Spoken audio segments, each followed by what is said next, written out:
Who was Jesus? There are a lot of Jesuses floating around on TV and in books these days. In fact, there's hardly anything that hasn't been said about him. Jesus, the family man, husband of Mary Magdalene and father of 14 children. Jesus, the tree hugger who sang songs about peace and vegetarianism on an ancient guitar at a campfire. Jesus, the wealthy heir to Joseph's construction empire.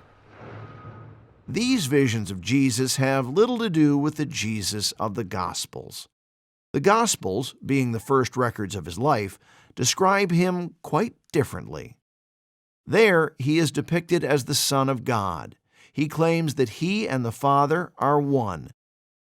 He allows the Apostle Thomas to fall down before him and speak the words, "My Lord and my God." And maybe the most impressive testimony to Christ's divinity can be found in one of his discourses with his contemporaries. He says, "Before Abraham was, I am." A strange expression that actually refers back to the name of God revealed in the Old Testament in the story of Moses and the burning bush. Jesus presents himself as the Son of God. Without this claim of his, neither the reaction of the Jews nor the Christian movement as a whole make any sense, because the very core of the Christian message rests on this truth. Only if Jesus is true God and true man does his saving deed on the cross have the power to restore fallen man to communion with God. Now, how does this Jesus being true God and true man actually work? Well, in the Blessed Trinity, the Son is the perfect image of the Father. In the Incarnation, the Son comes down to earth and takes our human nature, that is, a human body and a human soul. The incomprehensible God becomes comprehensible, tangible, and visible to us mortals. Of course, in the Incarnation, the Son doesn't leave the Trinity.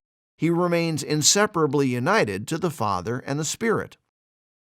So Jesus has a divine nature and a human nature. That is, a human body and a human soul. Now, when it comes to us, we call it a human person if there's a body and a soul that are united. But in the case of Jesus, he doesn't become a person at the Incarnation. He already is a divine person from all eternity, the second person of the Trinity. And it's precisely as this second person of the Trinity that he assumes our human nature. When we address Jesus, we address a divine person who has assumed our human nature. Jesus is one divine person with two natures. He is true God and true man.